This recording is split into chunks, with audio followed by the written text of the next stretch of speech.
السلام علیکم ورحمۃ اللہ وبرکاتہ. عزیزانو،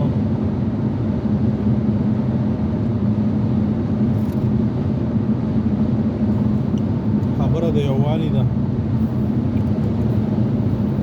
تر څو چې سره یو نشئ، یو بل ونه زغمئ، یو د بل قدر ونه کوئ. او دا هغه شی دی چې خدای پاک هم دې ته موږ او تاسې رالیږلي وو چې یو د بل قدر وکړو، یو د بل حق وپېژنو، یو بل وزغمو، یو بل ته لاس ورکړو. او خدای پاک موږ او تاسې په رنګونو په کامونو وشلي وو دې دپاره چې یو بل وپېژنو. هېڅوک یو په بل باندې برتري نه لري، خو چې څوک پرهیزګار وي. پرهیزګار معنا دا نه ده چې 5 وخته منځونه او نفلونه او صدقې کوي او لا اله الا الله پولې خواته غټ وږی. پرهیزګار هغه دی چې 5 وخته منځ کوي، ذکر عبادت کوي، روژې کوي، نفلونه کوي، د خپلې کورنۍ حق پوره کوي، د خپلو خپلوانو حق پوره کوي، د ګاونډیانو حق پوره کوي، د حیواناتو، د نباتاتو، د ژوو، د ټولو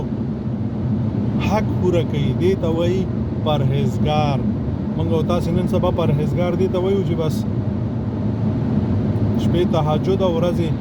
نفلونه او تسبیح په لاس کې او چې چا سر په لاس ورشي په بډی وي. هغه نه، ورسره د خدای اوامر او ورسره د انسانیت او د ټول کائنات حقونه پوره کول، حرام نه خوړل، د حق نه تجاوز نه کول، غیبت نه کول، بهتان نه لګول، تهمت نه لګول، غورې پریشي نه کول او داسې نور. نو موږ او تاسې خدای پاک همدې شي ته رالیږلي یو چې باید دلته سم ژوند وکړو، ښه ژوند وکړو. د مرګ نه وروسته بیا خدای پاک جنتونه راکړه. تاسو څه فکر کې یاستئ؟ موږ ته مولایان هم ځنې نه وایي، ځنې غریبان خو ستړي شو او ځنې نه وایي چې موږ داسې کارونه کوو، خدای پاک به موږ وبخي. خدای پاک زموږ او ستاسې د نړۍ ژوند ګوري چې ته څنګه تېری، ته څومره منافقت کوې سره د منځونو، ته څومره د پردي حقونه خورې سره د روژو، ته څومره پردي غیبتونه کوې سره د نفلونو، ته څومره د خلکو په خلکو تهمتونه کوې سره د ذکرونو. هغه تا ګوري.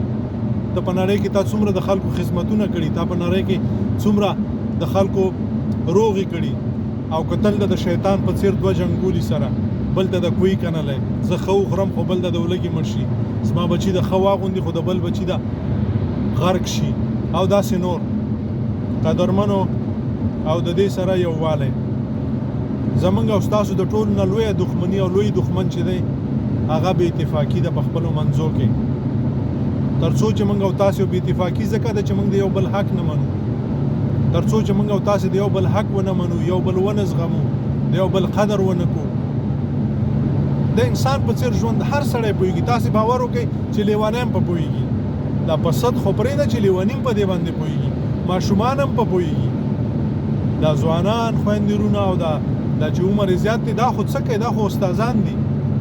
زه اوس داسې استاد شوی یم چې سړی خبرې کوي زه په پوهېږم، په دې کې چې زه منافقت کوم، په دې کې چې زه حرام خورم، په دې کې زه چې غیبت کوم، په دې کې نو خدای د ماته بیا د ځمکې د خېټې نه، د ځمکې د سر نه، د ځمکې خېټه، د خاورې خېټه بهتره ده چې ژوندی په ننوځم، ځکه چې دا انسان نه دی. او دته ژوی ویل، حیوان ویلم په حیواناتو باندې تهمت کول دي، دته شیطان ویل په شیطان باندې بهتان لګول دي. لکه موږ چې دا ځینې کارونه کوو، هر سړی د سترګې پټې کې ودی ګوري، هر سړی لږ دیندار او ډېر دیندار دا ټول دی ګوري چې موږ او تاسې څه کوو. موږ ځان دپاره څه کړي، موږ کورنۍ دپاره څه کړي، موږ د خپلوانو دپاره څه کړي دي، موږ قام دپاره څه کړي، موږ ملت دپاره څه کړي، موږ د دې خاورې دپاره څه کړي دي. مازې دې ته خدای پاک رالګلي چې د ژوي په شانتې وخوره، وڅکه، لاړ شه سره ګشت ته لاړ شه او بس خپلو بچو ته خو هغه پیشو هم راوړی شي، چتې هم راوړی شي، مرغۍ هم راوړی شي، ټپوس هم راوړی شي، حلالې او مردارې. موږ انسانان یو. لقد خلقنا الانسان فی احسن تقویم. خدای پاک وایي چې دا انسان ما دغسې احسن پیدا کړی دی. احسن یعنی نور څه ښه پیدا نه کړل، او کارونه د ته څور کړل قانون د ته دا ور کړل چې خدای غوښتل هغه د ته ور کړل د په لاس کې نو علیزانو قربان مشم یو بل تلاس ور کوي نن چې په موږ باندې کوم حالت دی چې د هر طرف نه په موږ کې هر طایفه شته هر یو مردار ګروپ چې را پیدا کیږي په موږ کې را پیدا کیږي دا ځکه چې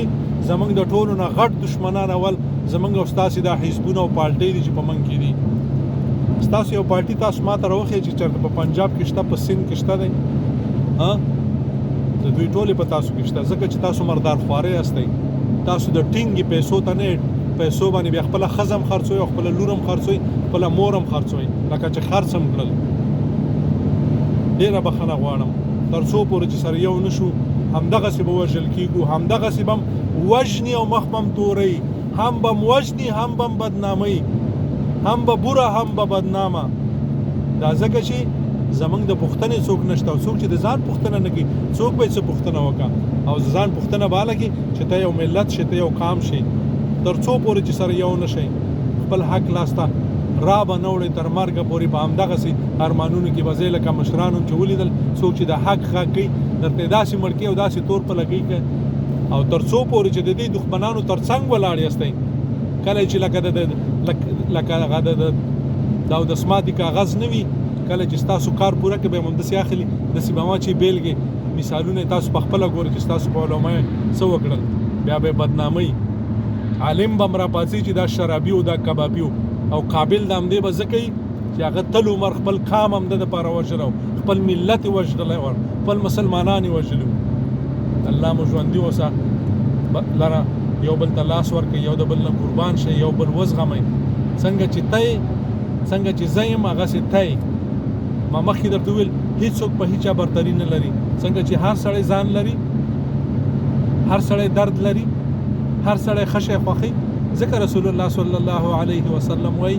که غواړي چې مؤمن شي څه چې ځان ته خوښی بل ته یې خوښ که بس کیسه جوړه ده مخکې نظم ژوندي اوسئ آباد اوسئ یو بل سره مینه وکړئ یو بل وزغمئ یو د بل حق وغواړئ د دښمن نه او دښمن ته سره یو شئ